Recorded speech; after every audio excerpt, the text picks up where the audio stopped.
So loads are of two types, that is dead load, and we got the live load. Alright, so we got dead load and we got the live load.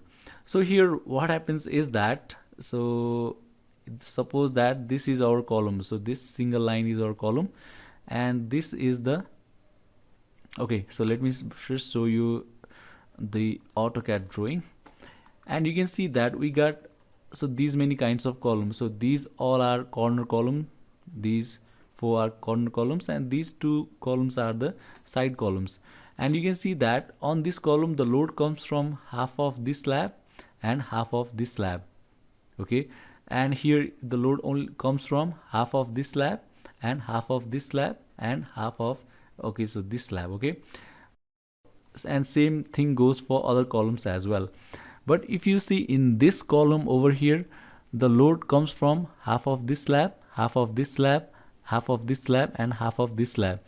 So this column bears heavy load much higher than all the rest columns. Due to this reason, this column will be known as the critical column, okay. So I'll explain you again. What I'm trying to say is that, alright, so we got corner columns like this, side and the corner columns like this, okay, like this. So here on this column the load will go from half of this slab and half of this slab, only this much of load will go into this column, and here also the load will go from this slab, okay, and same you can figure out for the rest of the columns. But if you see for this column over here, okay, let me change the color, the load will come from half of this slab, that is this portion. The load will come from half of this slab, this portion, half here, this portion and this portion. So this column takes the heavy amount of load. Due to this reason, this column is known as critical column. And what we will do the preliminary design of the critical column. So now talking about the dead load, so let's talk about the dead load first. Live load is pretty much easy, so let's talk about the dead load. So this is our column and the slab is gonna be like this, yeah. So and we will have the beams like this, okay. So this is the column, and this is the half portion only, okay. So on the beam we will have the walls, so we'll have the walls on the beam, so we'll have the wall load here also we will have the wall load, here also we will have the wall, and here also we will have the wall load. Even if you don't have the wall, it's better to take it, okay. On this floor we will have the partition load. So sometimes the partition might come here like this, okay, and we'll have the floor finish load,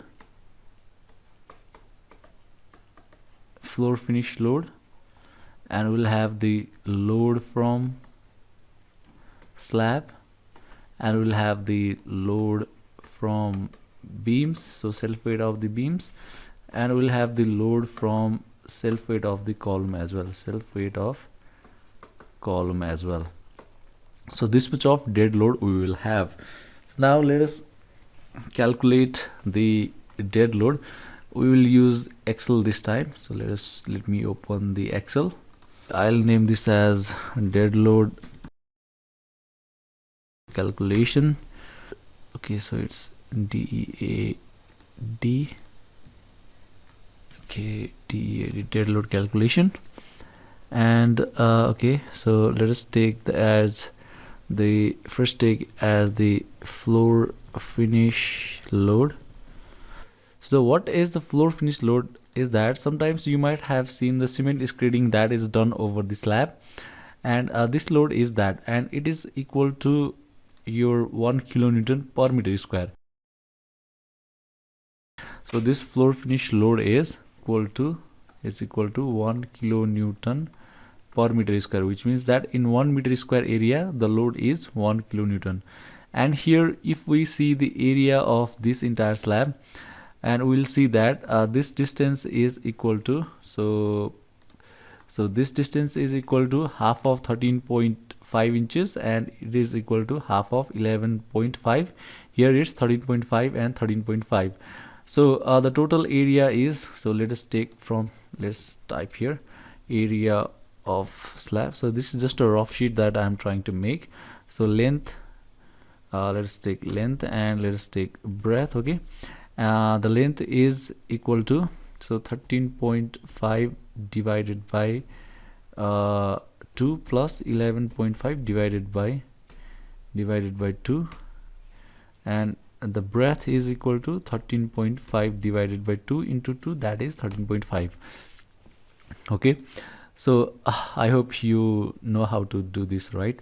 So what I'm trying to say is that, so this distance is 13.5, this whole distance, so half is 13.5 by 2. This distance is also 13.5, the half is 13.5 by 2. So this 2 is 13.5 by 2 plus 13.5 by 2, that is 13. Okay, so divided by 2 multiplied by 2. So this distance is in feet, and let's do it in meter, because our the load intensity is in kilonewton per meter square. So we'll do the distances in meter.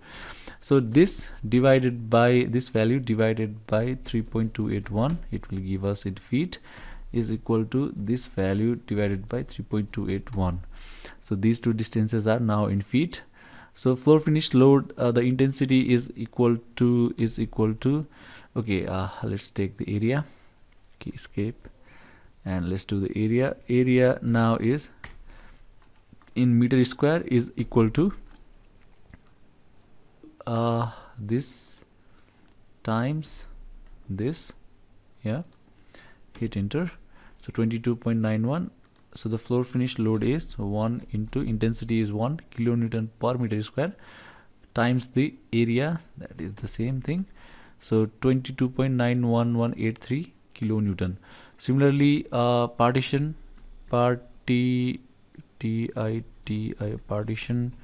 load. Okay, the partition load intensity is also taken as 1 kilonewton per meter square. Okay, so the partition load, where is that? Load from slab. Okay, partition load is equal to, is also taken as 1 kilonewton per meter square intensity. So we'll add the partition load as well, is equal to this thing, and hit enter. And the next load that we will be adding is the load from the slab, that is the dead weight of this slab. I'll just say slab self weight.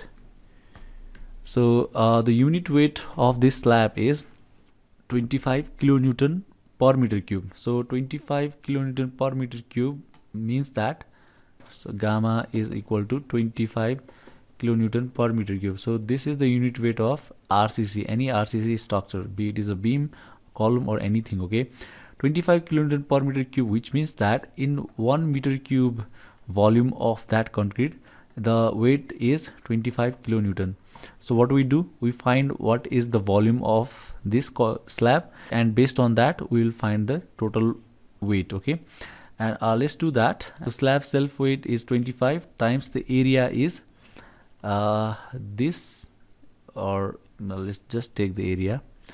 Okay, so the area is this times the thickness, because the volume of this slab is equal to the area times the thickness, isn't it? So if this is our slab, I'm going in a bit depth because I feel that many students here are freshers and they need to be taught in a bit depth. Okay, so the area of this slab is length breadth times the height. So we got the length times breadth as the area, and we just multiply it with the height to get the depth. Okay, and times the depth is how much? 100 mm, which means that 0.1 meters. So if we do enter, we got the self weight of the slab. So now let us do beam self weight. So we got beam, the length of the beam is, so now self weight of the beam, to calculate it you need to understand few things. So this is our beam, this is how it looks like. So this is the slab, and yes, this is the slab, and it goes like this. Okay, slab also goes like this, and beam also goes like this. So what happens is that, so as we have already included the size of the slab and this depth of the slab, now we only have to use this depth of the beam. So this depth is equal to, from here to here we took the depth as 350 mm. Okay, and from here to here is 100 mm. So this depth is 250 mm. So depth of the beam is 250 mm, width is 230 mm. Now we only need the length. So length in this case is okay, so from the center of the column, as we don't know, and it will not make much difference. So from here to here it's 13.5 by 2, and from here to here it's 11.5 by 2, and here it's 13.5 by 2, and here it's 13.5 by 2. The beam length should actually be taken from here, but as we don't know the column size, so we'll take from the center, and it will not make much difference. Okay, because this preliminary design is not the actual design, it is just a rough design. So here it's the length is okay, so let's do that. So length of the beam, let us calculate the total length. Okay, so it's 13.5 plus, okay, so let's do that, 13.5 by 2 plus 11.5 by 2 plus 13.5. okay, so I'll not do the divided by 2. So it's in feet, and in meter this value divided by 3.281, and hit enter. So it's 7.9244 meter, the overall length of the all sides. Okay, the self weight of the beam is 25 times unit weight times the volume. So the volume is length times 7.9244 times the depth. So depth is 0.25 and the width is 0.23, and hit enter. Okay, and now let us do the column self weight as well. Column self weight. Okay, so the column self weight is equal to, so we know that. Okay, so we know that, so this is our column, and its self weight is equal to, so length into breadth, so length into breadth times the height. We know the height of the column, so the height of the column is equal to this much from here to here. So that is equal to from this portion up to this portion, so that is 9 feet, the height of the column. As we have taken beams to the center, so what we will do is that we'll take the column from the lower face of the beam. Okay, so it's 8 feet and 2 inches. Let's go to one note.